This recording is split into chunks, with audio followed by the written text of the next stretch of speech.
పలు సంక్షేమ పథకాలు ఉంటాయి. సంక్షేమ పథకాలు ఉంటాయి.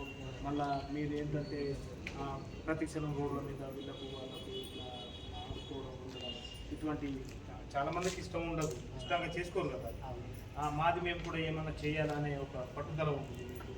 అటువంటి వాళ్ళకు కూడా ఒక షెల్టర్ హోమ్ లాగా ఏర్పాటు చేసి వాళ్ళకి ఇష్టమైన వృత్తులు సెల్ఫ్ ఎంప్లాయ్మెంట్ కోసం వాళ్ళకు ట్రైనింగ్ ఇచ్చి వాళ్ళు స్థిరపడేటట్టు అటువంటి కార్యక్రమాలు చాలా ఉన్నాయి.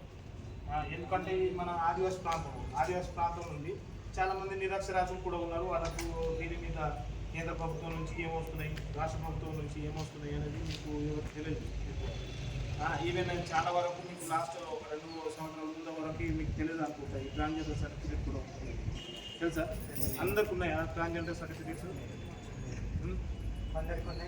అదే లేని వాళ్ళకు కూడా ఇప్పుడు నేను ఏంటంటే తలసీమ డిస్ట్రిక్ట్ కోఆర్డినేటర్గా మళ్ళీ ఒక సంస్థ కూడా ఈ సంస్థ ఉంటుంది. నేను చాలామంది కమ్యూనికేట్ పెద్ద ఎన్ఆర్ఐస్ వాళ్ళు వీళ్ళు ఉన్నారు. CSR related. సిఎస్ఆర్ అంటే కార్పొరేట్ సోషల్ రెస్పాన్సిబిలిటీ